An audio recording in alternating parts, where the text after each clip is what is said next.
Our next panelist, Iזבלה, Gינור, a former Soviet Russian affairs specialist at Haaretz newspaper, and Gideon Remez, former head of foreign news, Voice of Israel Radio, are associate fellows of the Truman Institute, Hebrew University in Jerusalem.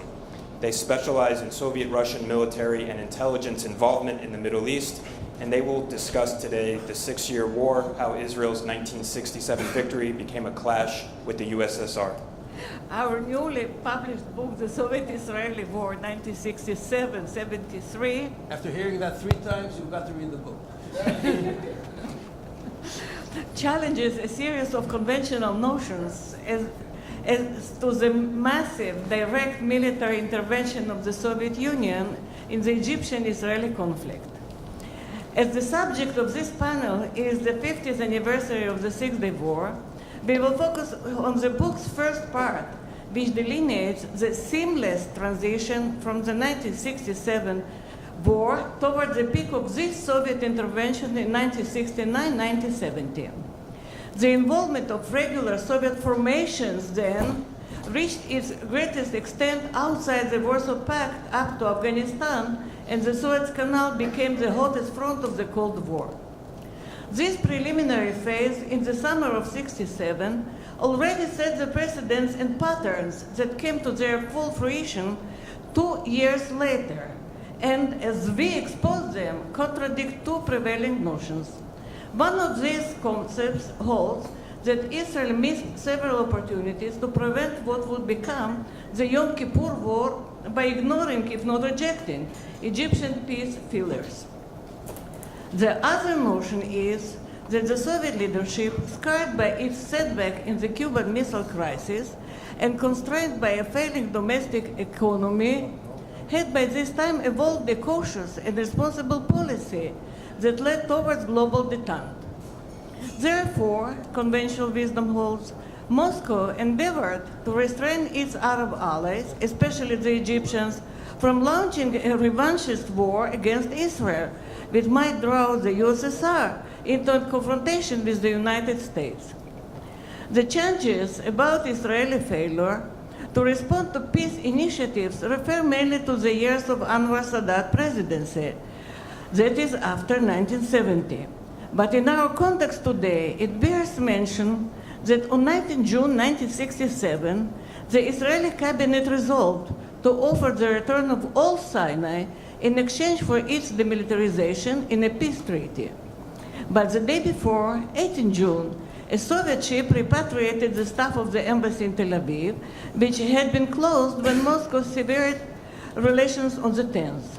So there was no envoy to receive the proposal, it was not publicized, and there is no evidence that it was communicated otherwise to the Soviets or the Egyptians before it was superseded a few months afterwards.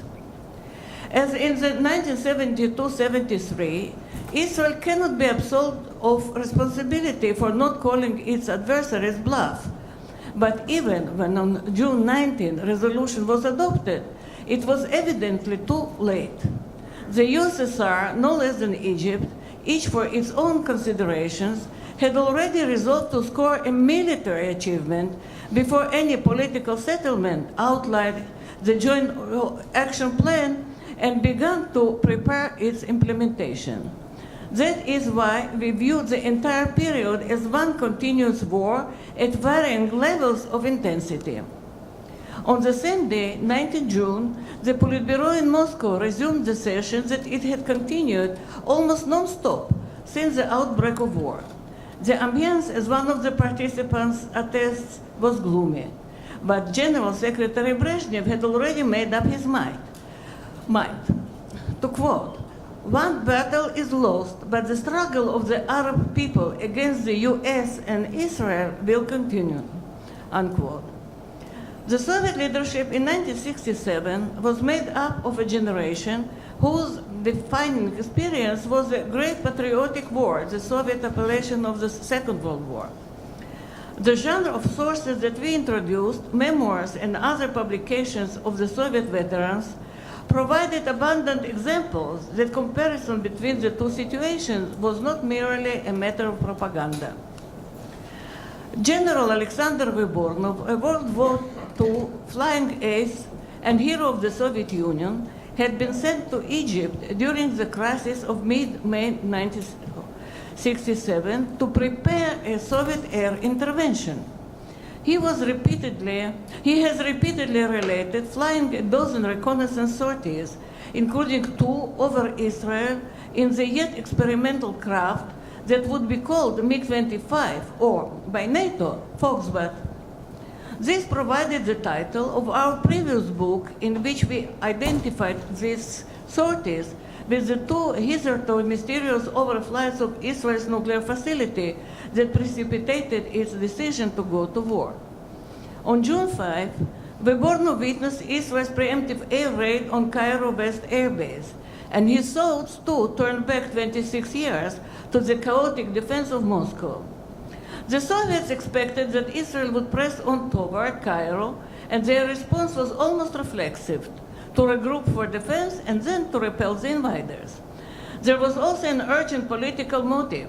The failure of its intervention plan aroused doubts about Moscow's clients, whether it could be trusted to protect them. As Brezhnev spoke on June 19, a Soviet air and sea lift to replenish Arab losses of hardware was in full swing.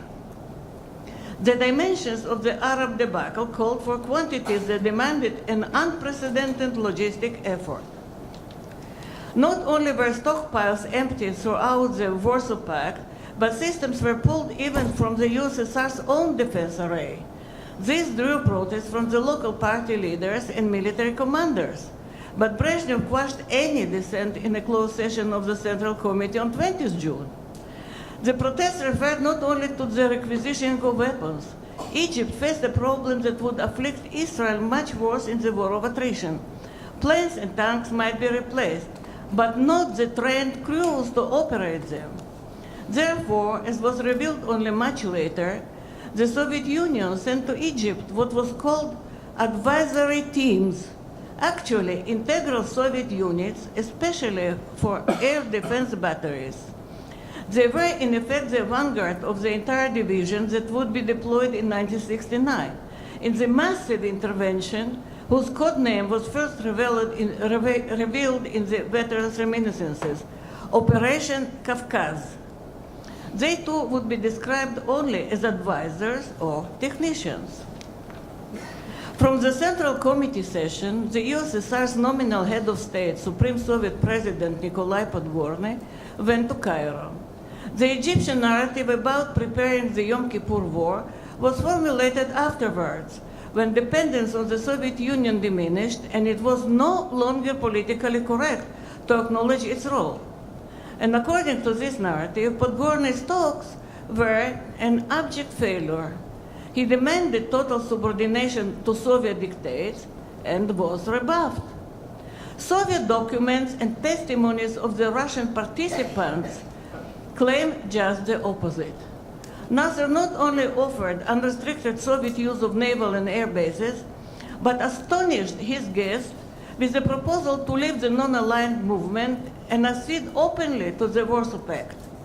The Soviets balked at such a commitment, but as Gidon will describe, they made good on the rest.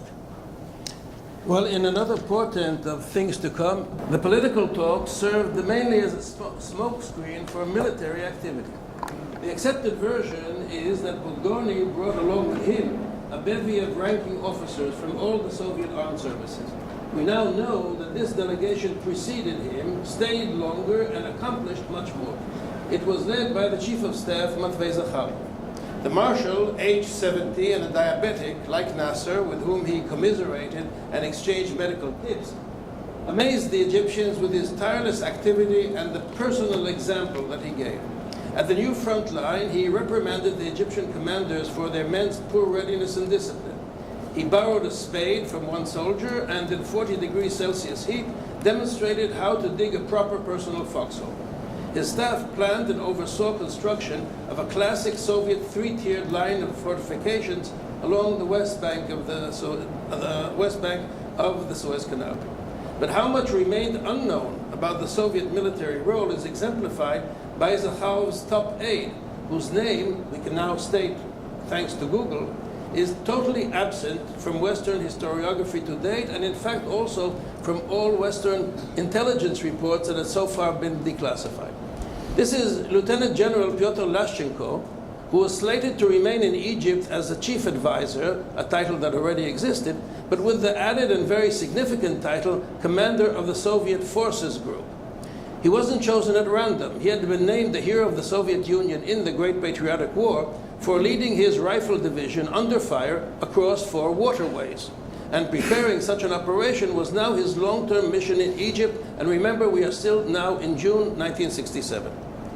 In another throwback to World War II, Lashchenko's subordinates refer to him reverently as our Montgomery. The Egyptians, too, who never managed to pronounce or spell his name properly, Lashnikov, Moshenko, they never got it right, but they acknowledge the key role that he played, for now, in devising a training method. Senior Israeli officers, mostly alumni of the Palmach, I presume that term is familiar, soon recognized the approach of their iconic book, Panfilov's Guardsmen. In the defense of Moscow, the mythical general Ivan Panfilov sent raw recruits to initiate firefights, regardless of casualties, in order to exorcise their fear of an invincible enemy. This approach was evident as early as the first of 3 turning points from defeat to triumph that the Egyptian narrative lists in the summer of 1967 on land, sea, and air. No credit is given to the Soviets, but scrutiny of the incidents shows that they were very much involved in all 3. It also shows how the patterns were already set for direct Soviet intervention against Israel as part of the grander Soviet purpose, establishing strategic presence in the Mediterranean. The first turning point was the Battle of Ras el-Ish, about 15 kilometers south of the canal's northern entrance. An Egyptian force managed to cross the canal, even with armored vehicles, a feat that even in 1973 they could accomplish only with Soviet assistance. But the flare-up also legitimized Soviet support for the victims of aggression, and the response was clearly coordinated in advance. The Politburo reconvened at 3 a.m. in response to an appeal from Nasser, and, uncommonly, issued a communique on a Sunday morning, July 9th. It was carried out the very same day, in fact hours later, when it was announced that warships of the Soviet Mediterranean Escadra had entered Alexandria and Port Said. The flotilla's commander made world headlines by declaring in an even more uncommon press conference with the governor of Alexandria that, quote, "Our missile-armed cruisers are ready to help you repel any aggression." In frontline Port Said, there remained no Western presence since the war, so no one pointed out that the Soviet ships had actually anchored there much earlier, as confirmed by some of their own crewmen. The gunnery officer of a new frigate, whose mission to lead a landing party into Haifa was aborted during the June War, was posted with his ship at Port Fouad, the Egyptians' last foothold east of the canal, in order to block any Israeli advance. Soviet Marines, whose attempt in June to cross the canal eastward was repelled with heavy casualties by an Israeli airstrike, were reinforced urgently and came ashore again to hold the line.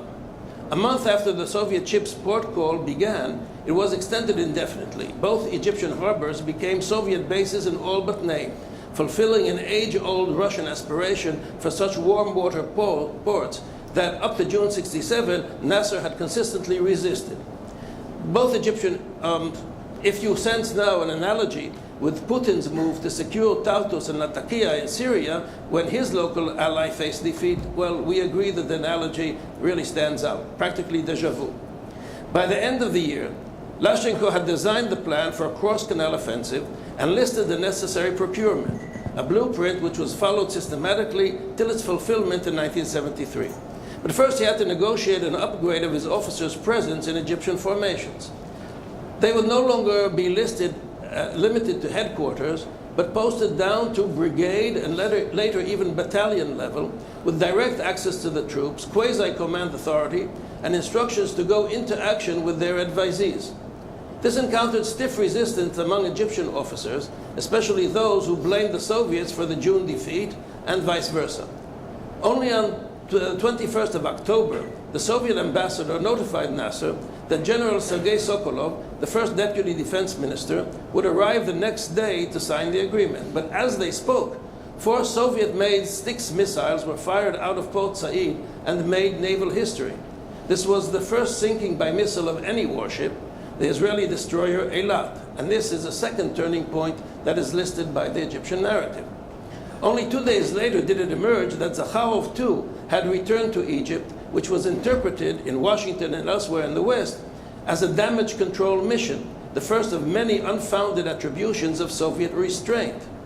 But Zakharov actually arrived before the Eilat sinking, and the Egyptians would hardly have acted against Moscow's wishes with 2 senior Soviets on hand. Lashenko had not awaited the formalities, and Soviet advisors had already been posted on Egyptian ships, including missile boats. Their competing claims to have directed the action against the Eilat take us some pages in the book to sort out, but they definitely, quote, did all but press the launch button, unquote, and probably that too. The Soviets' deterrent presence in Port Said spared the city from Israel's retaliation. Moscow endorsed the sinking of the Eilat, the advisors' agreement was duly signed, and by the end of '67 their number was estimated at 2,500, a number that their publications now confirm. Their influence was soon felt in enhanced assertiveness, what the Israel Army now calls Khatira leMagav. This was manifested on December the 1st when Israel lost its first airplane since the June War. A Votur was shot down over a missile base under construction, that is, undoubtedly under Soviet supervision, at the northern tip of the Gulf of Suez. The 2 crewmen were never found, one of several such mysteries in proximity to Soviet presence, which we think require Israeli demands for full Russian accounting. It took a while for the Israelis to grasp that this was the first test of the nascent missile shield to protect Egyptian skies. From here, it was a linear progression to the direct clash between Israel's flying artillery and Soviet-manned SAM batteries, that whole entire air defense division, for a total of 50,000 regular Soviet servicemen that passed through Egypt, and would turn the war of attrition against Israel and create the preconditions for the Egyptian canal crossing on Yom Kippur. And thus, as we argue, the next war in '73 was in effect determined on the morrow of the previous one in '67, with full Soviet support and participation as part of Moscow's global strategy. Thank you very much. Last but